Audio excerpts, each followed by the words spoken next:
Hey there guys, and welcome to the channel. In this video I would like to discuss our new health secretary.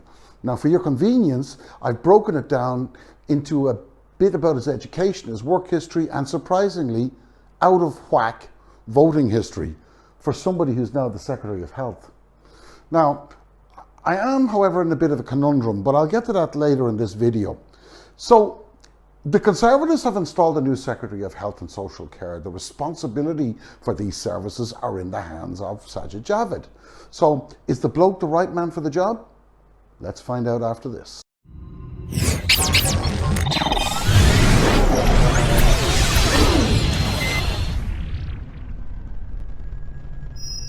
Now, it's always better to depend on facts rather than what your gut tells you. So unlike many of the loony right numpties, I really did some research on the bloke with a very open mind and delved into his past just to get a snapshot of his ability and skills.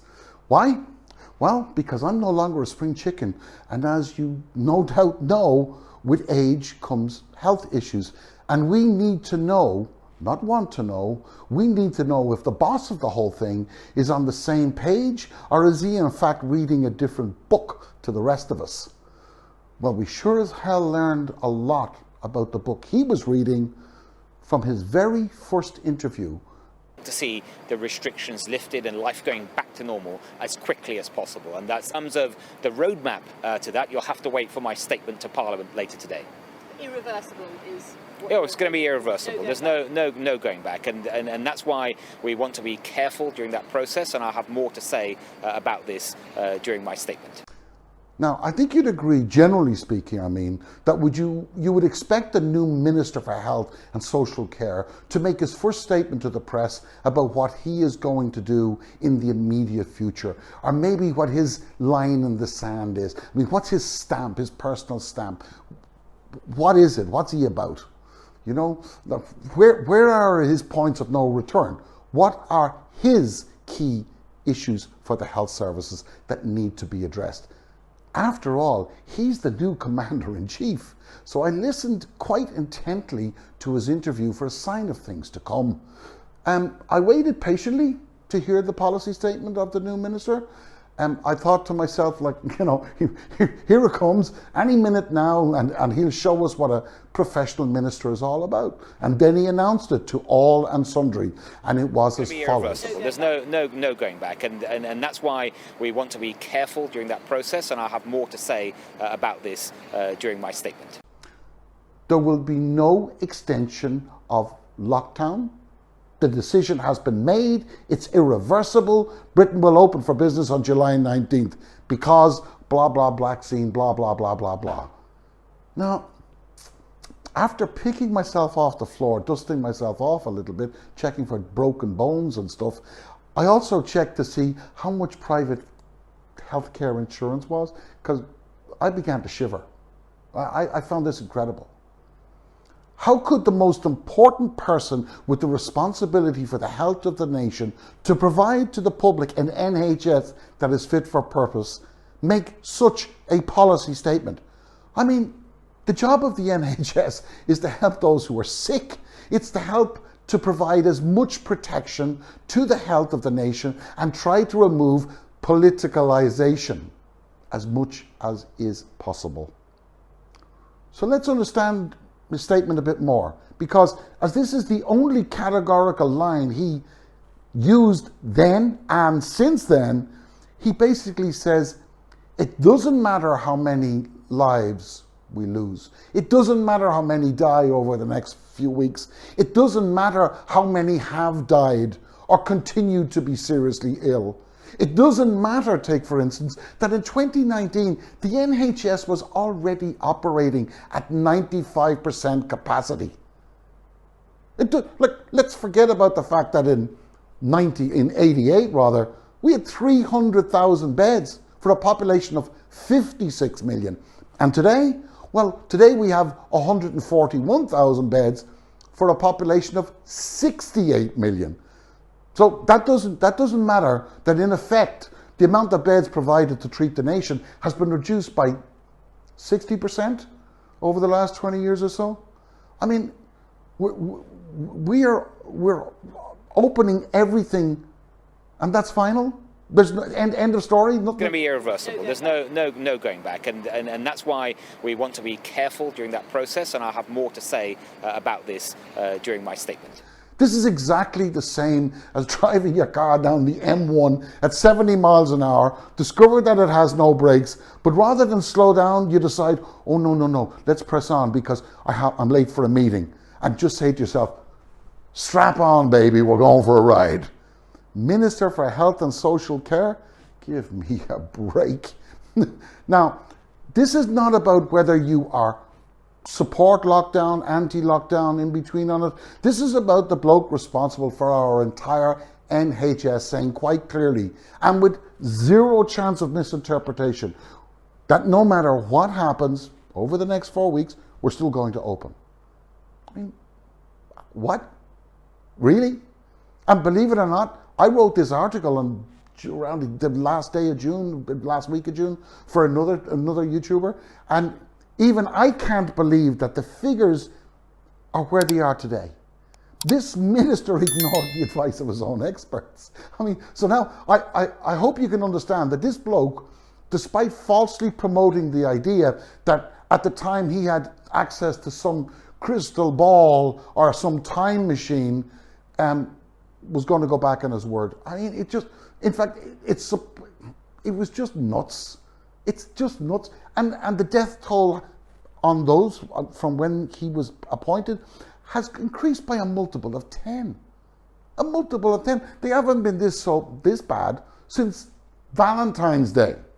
So I thought this prompted me really to look very carefully at his history from his education, career, and voting perspective, because I'm concerned that the health secretary appears to care more about the economy than he does about the health service. And by the way, don't we have other ministers that are supposed to be doing that job? I don't think we need him. No, according to his biostats, this man is no slouch academically, you know, and he doesn't necessarily take no for an answer, because there are reports, unconfirmed but relatively confirmed, that is an original comprehensive school in Down End in Bristol. They tried to prevent him from completing the necessary A levels required to go to university. And if he was to have taken their advice, he might have become a plumber, electrician, or mechanic, or whatever. Not that there's anything wrong with that. But he wanted to go to university, and he moved to Filton Technical College to complete the required A levels, and went on to earn a economics degree and a Bachelor of Arts in Economics and Politics from Exeter University. So let's have a look at his career before politics. You see, our boy was not going to simply rely on his educational qualifications and laurels, and immediately joined the Conservative Party before he hopped on a plane and moved to the Big Apple, where this rising star really began to shine. I mean, there's no question about it. From 92 to 96, he rose to become the youngest vice president of Chase Manhattan Bank. That is not easy. He even had a spell as the aide to the Republican nominee, Rudy Giuliani, when he won the 93 New York mayor campaign. You know the guy Giuliani? Yeah. He's the same bloke that at the last week in June was suspended from practicing law because the 5 judges, not the majority, the 5 judges of the New York Supreme Court concluded, now I'm going to try and remember what this is, that there is uncontroverted evidence that respondent communicated demonstrably false and misleading statements to courts, lawmakers, and the public at large in his capacity as a lawyer. That's fancy lawyer talk for saying he told porky pies.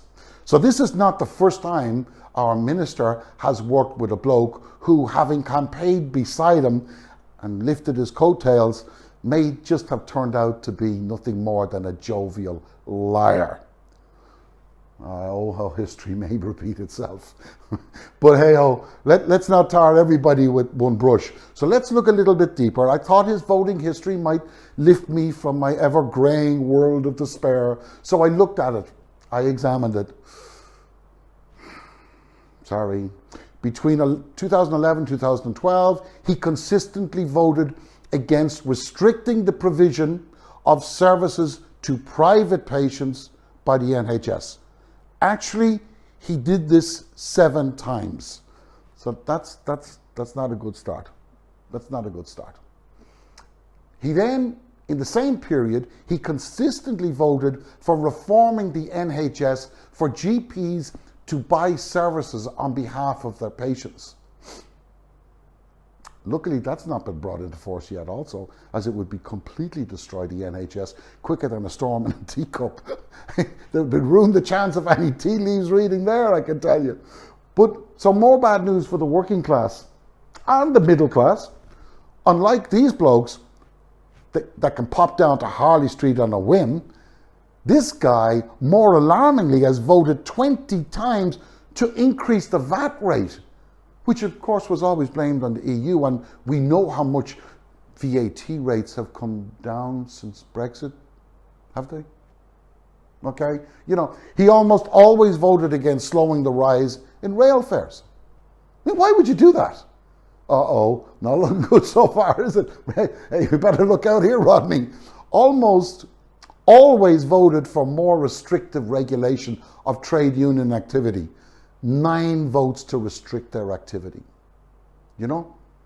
Consistently voted for higher taxes on plane tickets. Now, I thought this might not be bad. Now, that might be okay. I thought, hell yeah, increased tax on business class seats. No. These taxes apply to all seats, all the economy seats, for the working class and middle class families, on the hauliers to the sun. You know, almost always voted for higher taxes on alcoholic drinks. And that included, you know, going for a half or a pint with your missus on a Saturday night. Now, before I get more concerned than I already had, I thought we should have, you know, stepped back a bit and, you know, let's get to who and what he thinks are the most important things to him so that we can better understand them. Firstly, let's not forget that this guy does have some redeeming features. He was a Remainer. He was a Remainer. So I suppose we should accept the fact that he does actually have a brain, maybe not a conscience, but he does have a brain, because he supported Boris, despite having said we should never leave the single market or customs union. He said it. Now, that peculiar conundrum we spoke about earlier, at first glance, we can see clearly that he took a massive drop in salary to enter politics. He finished up an 18-year glittering career as a member of the board of directors of Dutch Bank International, with a salary bonus structure that would have been about 3 million quid. That's a massive salary. But what I can't get my head around with this bloke is, and maybe you can help me, if he cares so much about doing a great job for normal people, why in the name of all that is good in the world does he have such an appalling record on almost every social issue you can think of? I mean, on the environment, well, we ain't got good news there either. Generally, he voted against any financial systems, as incentives rather, for low carbon emissions. Generally voted against measures to prevent climate change. I mean, he doesn't really know if he's coming or going when it comes to fracking, because he's voted well, about 50-50 on the fracking thing with regard to regulation for hydraulic fracking and blah, blah, blah, you know, to extract the shale gas. You know, but when it comes to his buddy's business, then it's a different story, because he generally voted for reducing capital gains tax, 6-4, 1 against, I can't remember the exceptions. Almost always voted against increasing the tax rate for people earning 150 grand or more. I mean, seriously? 150 grand? Before I go, I'd like to think about a bloke who, like you to think about a bloke rather than, who voted against raising income tax on earnings above 150k. So tell me, is this bloke a conundrum or not? Thanks for joining me. See you next time.